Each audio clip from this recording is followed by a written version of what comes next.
Hello friends, મજામાં? આજે કેવડા ત્રીજનો દિવસ. આવતીકાલે રિદ્ધિ સિદ્ધિના દાતાર ગજાનન પધારી રહ્યા છે, એટલે ચારે કોર ખુશીનો માહોલ છે.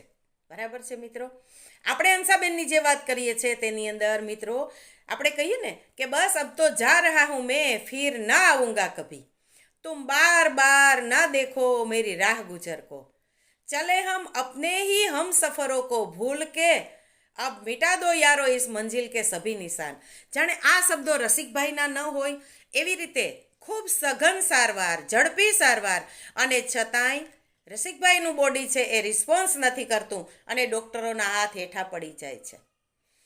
ભાઈ બહેનને આ ખબર પડતા ખૂબ આક્રંદ કરે છે અને બેન ભાઈને વળગીને રડે છે અને કહે છે, ભાઈ ઘરનો મોભ ગયો, હવે શું કરશું?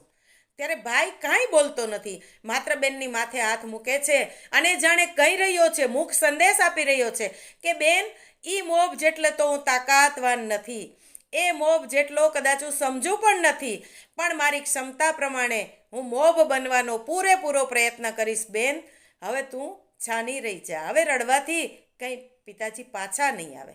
મિત્રો, શ્રીમદ ભગવદ્ ગીતાની અંદર ભગવાને ખૂબ સરસ વાત કરી છે સ્વમુખે.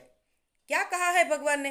भगवान ने कहा है कि इस दुनिया में भगवान से भी पहले माता पिता पूज्य है, क्योंकि माता पिता अपने संतानों को सुख ही सुख देते हैं, जबकि भगवान तो अपने कर्मों अनुसार सुख भी देते हैं और दुख भी देते हैं. लेकिन माता पिता के जीवन में अगर कहीं कुछ छोटा सा भी दुख आता है तो वो अपनी झोली में छिपा कर रख लेते हैं, अपने बच्चों को पता ही नहीं चलने देते कि माता पिता के जीवन में यही दुख है.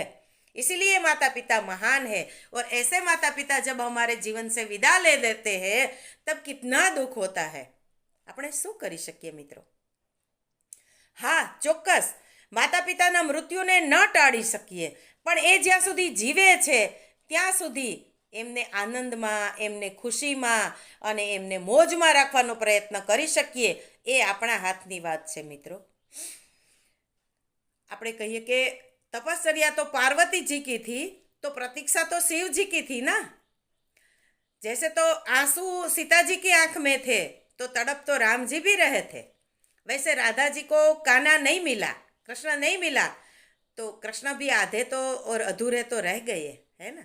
तो इसी तरह जब जीवन ईश्वर के लिए भी सरल नहीं है तो हम मनुष्यों की तो क्या औकात है ना.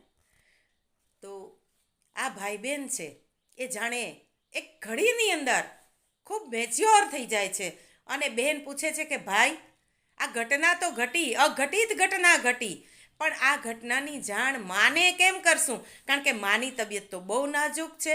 અને આ સમાચાર મળતા માણસોના ટોળાને ટોળા આવવા લાગ્યા, કારણ કે રસિકભાઈનું જીવન જ એવું હતું, એનું જીવન ધૂપસળી જેવું હતું. કંઈ કેટલાય લોકોને મદદગાર બનેલા રસિકભાઈ છે એ ધૂપસળી જેવું જીવન જીવતા હતા, અને આજે એની વિદાય એટલે લોકો છે એ એક પછી એક ટોળાને ટોળા આવે છે.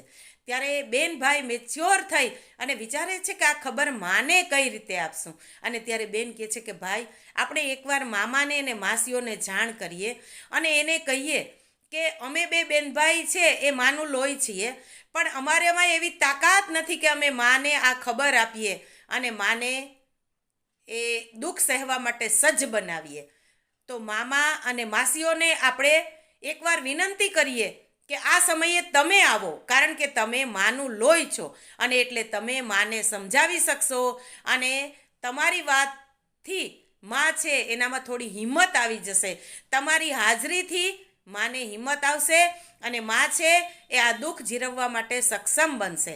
અને એટલે નક્કી થયા મુજબ મામા અને માસીઓને જાણ કરવામાં આવે છે. મિત્રો, જ્યારે મા કે બાપની વિદાય થાય ને ત્યારે બાળકોમાં અચાનક ખૂબ મેચ્યોરિટી આવી જાય, બાળકો રાતોરાત મોટા થઈ જાય, અને એ વસ્તુ આપણને અહીંયા દેખાય છે. જો કે ક્યાંક જો સંસ્કારોની કમી હોય તો સંતાનોમાં મેચ્યોરિટી આવવાની બદલે સંતાનો છે એ એવું વર્તન કરતા હોય છે કે ગયેલો જે વ્યક્તિ છે કે ગયેલો જે આત્મા છે એને લાંછન લાગે, એને પણ દુઃખ થાય કે અરે રે, મારા ગયા પછી સંતાનો તમે આવું વર્તન કરો છો. કદાચ જીવતા જીવ સુખ ના આપી શકીએ તો મૃત્યુ પછી તો એના મોતને શોભે એવા સંતાનો બનીને ઊભા રહીએ એ પણ આપણી એક નૈતિક ફરજ તો ખરી હો મિત્રો. અને એ ખરેખર ધ્યાનમાં રાખવા જેવી વાત છે. બરાબર ને? તો મિત્રો આ રીતે મામા અને માસીઓ પણ આ બેનના જીવનમાં બનેલી ખૂબ કરુણ અને દુઃખદ ઘટના વખતે બેનને સધિયારો આપવા માટે તરત જ પહોંચી જાય છે. અને આવી અને હંસાબેનને વહાલા કરી અને બંને બહેનો છે એ માના પ્રેમથી એને ખૂબ વહાલા કરી અને પ્રેમથી એની પાસે વાત કરે છે. અને ભાઈને જોઈને તો હંસાબેન જાણે ગાંડા થઈ જાય છે.